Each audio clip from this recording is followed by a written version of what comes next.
रतन टाटा ने बीएसएनएल का हाथ थामा तो एक ही दिन में हुए लाखों सिम पोर्ट। बीएसएनएल बना जियो, एयरटेल और वोडाफोन का बाप। जी हां दोस्तों, एक समय पर जब बीएसएनएल कर्मचारियों के लिए कहा जाता था कि बीएसएनएल के कर्मचारी ग्राहकों से सीधे मुंह बात भी नहीं करते, लेकिन अब उनकी कंपनी को लग रहा है कि उन्हें बहुत बड़ी अपॉर्चुनिटी मिल चुकी है।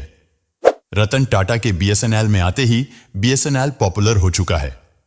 देश भर में जियो, एयरटेल और वोडाफोन जैसी प्राइवेट कंपनियों ने जैसे ही अपने रिचार्ज को महंगा किया तो ग्राहकों का गुस्सा फूट पड़ा और हर कोई बीएसएनएल की बात करने लगा। ऐसे में अब बीएसएनएल के कर्मचारियों के अंदर एक अलग तरह की ऊर्जा देखने को मिल रही है और ओवरऑल जो घोषणा की है बीएसएनएल ने वो हैरान कर देने वाली है।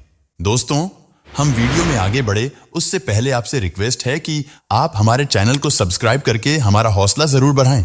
दोस्तों, आज तक जिस बीएसएनएल को कहा जाता था कि यह 4G तक प्रोवाइड नहीं कर पा रहा है, जहां बड़ी बड़ी कंपनियां 5G प्रोवाइड करने लगी हैं, अप्रैल तक जिसके पूरी इंडिया भर में केवल 2000 से 3500 4G टावर थे, अचानक से बीएसएनएल ने भारत भर में 10,000 4G टावर एक्टिव कर दिए। और सबसे बड़ी बात यह है, और भी हजारों टावर बीएसएनएल लगाने वाला है। दूसरी चीज, जिन टावरों को बीएसएनएल इंस्टॉल कर रहा है 4G के रूप में, उनमें यह कैपेबिलिटी डाली गई है कि आगे चलकर सिर्फ एक साल के अंदर यानी कि 2025 तक इन 4G टावरों को बड़ी ही आसानी से अपग्रेड करके 5G टावर बनाया जा सकता है। ये बड़ी खबर है। पूरे देश भर में, चाहे उत्तर प्रदेश हो, चाहे हिमाचल के पहाड़ी इलाके हो, बीएसएनएल 4G की पहुंच पहुंचाना चाहता है। ऐसे में बीएसएनएल सन 2025 तक 5G में उतरकर सारी प्राइवेट टेलीकॉम कंपनियों को बहुत बड़ा झटका देने वाली है। इसके चलते लाखों लोग बीएसएनएल में सिम पोर्ट करवाने लगे हैं। इतनी महंगाई की दुनिया में जब सब कुछ महंगा हो चुका है, तो अब इसकी महंगाई हमारे ऊपर क्यों थोपी जा रही है, ये सोचकर लोग बड़े परेशान हैं और लोगों का गुस्सा दिन प्रतिदिन बढ़ता जा रहा है। दरअसल रियलिटी ये है, जब जियो मार्केट में नहीं आया था तब देश के कोने कोने में इंटरनेट की पहुंच नहीं थी। जियो कंपनी, जिसने पूरे देश भर में सस्ता डेटा बेचकर इंटरनेट यूजर को बढ़ाया, लेकिन वो एक मार्केटिंग स्ट्रेटेजी थी। उस वक्त भी लोग समझते थे कि आगे जाकर रेट बढ़ जाएगा, पर इतना बढ़ जाएगा किसी ने सोचा नहीं था। जियो ने जितना इन्वेस्ट किया था, आज की डेट में वो उससे 10 गुना ज्यादा की कमाई कर चुकी है। जब धीरे धीरे पूरे देश में जियो के यूजर बढ़ गए तो उन्होंने अपने प्लान की कीमतों को बढ़ा दिया। सिर्फ जियो ही नहीं, एयरटेल, वोडाफोन ने भी अपने प्लान की कीमतों को बढ़ा दिया है। पहले तो जियो से कम दाम देकर लोगों को गुलाम बनाया और अब उनकी तिजोरी खाली करने का प्लान जियो ने बना लिया है। तीनों बड़ी कंपनियों ने एक साथ ही अपने प्लान को महंगा करके लोगों का जेब खाली करने का काम किया है। इस बात को लेकर देश भर में लोगों का गुस्सा 7वें आसमान पर है और इसी का फायदा बीएसएनएल उठाना चाहती है। बीएसएनएल मार्केट में इतनी तेजी के साथ उतर रहा है, जिसका अंदाजा लगाना भी पहले मुश्किल था और अंदाजा लगाना मुश्किल होना भी लाजमी है। जिस बीएसएनएल के बारे में लोगों ने ये मान लिया था कि ये कंपनी पूरी तरह से डूब चुकी है, लेकिन अचानक वह दोबारा से नई रफ्तार के साथ जियो और बाकी कंपनियों को उसकी औकात दिखाने के लिए मार्केट में वापस आ चुकी है। आपको बता दें कि जिन जिन राज्यों में बीएसएनएल का नेटवर्क उपलब्ध हो चुका है, वहां पर बीएसएनएल की नेट स्पीड और कंपनियों से काफी अच्छी है।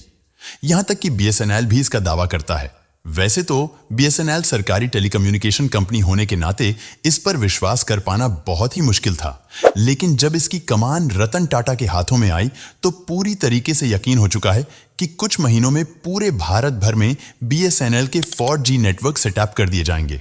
लेकिन बीएसएनएल के जो यूजर है, उनका कहना है कि जिन जगहों पर बीएसएनएल का 4G नेटवर्क है, उन जगहों पर इसकी नेट स्पीड और कंपनियों से कई गुना ज्यादा है।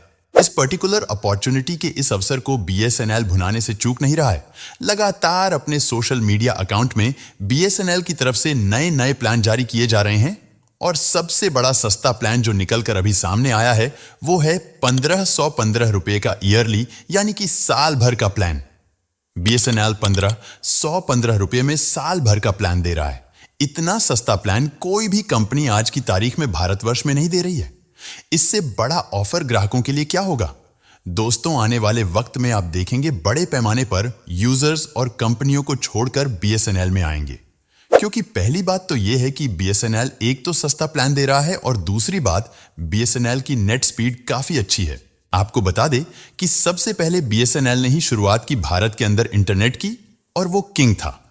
लेकिन धीरे धीरे नई कंपनियां बीएसएनएल से अच्छी सर्विसेज कम दाम में प्रोवाइड करना शुरू कर चुकी थीं, जिसके चलते बीएसएनएल के जितने ग्राहक थे सब उन प्राइवेट कंपनियों की तरफ चले गए। इसकी वजह से बीएसएनएल के ग्राहक कम बचे। अब इंफ्रास्ट्रक्चर तो उतना ही बड़ा था लेकिन ग्राहक कम हो गए थे। कहा जाता था कि बीएसएनएल 4G नहीं प्रोवाइड करता, लेकिन उसके बावजूद कम यूजर की वजह से इंफ्रास्ट्रक्चर बड़ा होने की वजह से नेट स्पीड फिर भी अच्छी मिलती है। यह रियलिटी है बीएसएनएल की। आप जरा जाइए, गांव की तरफ जाइए, कस्बों की तरफ जाइए, छोटे शहरों की तरफ, वहां पर आपको जियो, वोडाफोन, एयरटेल का नेटवर्क उतना अच्छा देखने को नहीं मिलेगा। नेट स्पीड भी आपको काफी घटिया ही मिलेगी। भारत सरकार द्वारा संचालित बीएसएनएल, जिसने इस बात को सुनिश्चित किया था कि भारत के कोने कोने तक टेलीकॉम सर्विसेज पहुंचानी है, जिसके चलते उन्होंने गांव के इलाकों को विशेष रूप से टारगेट किया था। लेकिन जियो, एयरटेल, वोडाफोन, आइडिया जैसी बड़ी बड़ी कंपनियां जिन्हें मोटा पैसा कमाना था, जिनके पास ज्यादा पैसा होता है, कौन होते हैं? High income earning families. ये सारे बड़े पैसे कमाने वाले जो लोग हैं वो ज्यादातर मेट्रो सिटीज या बड़े शहरों में ज्यादा देखने को मिलते हैं। गांव कस्बों में ये देखने को नहीं मिलते हैं। तो ऐसी स्थिति में जियो, वोडाफोन, एयरटेल जैसी बड़ी कंपनियों को ऐसे ग्राहक बनाने थे जिनके पास ज्यादा पैसा होता है, जो पैसा दे सके, जिन्हें इंटरनेट की ज्यादा जरूरत है। उनके लिए इन्होंने प्लान बनाया। और प्लान कैसे बनाया? जो प्लान था वो तो सस्ता था और सर्विसेज ज्यादा अच्छी थी। इन्होंने अपना इंफ्रास्ट्रक्चर, जो इनके टावर्स थे, कनेक्टिविटी के, जो सारी चीजें थीं, उसे इन्होंने बड़े शहरों में केंद्रित किया जहां लोग पैसा दे सकते हैं। गांव के इलाके तक इनके टावर ज्यादा मात्रा में नहीं पहुंचे थे, जहां लोग महीने का 100-200 से ज्यादा मोबाइल फोन के ऊपर खर्चा नहीं करना चाहते। लेकिन शहरों को इन कंपनियों ने ज्यादा टारगेट किया। लेकिन बीएसएनएल जो सरकारी कंपनी है, उसने गांव और शहर दोनों को टारगेट किया।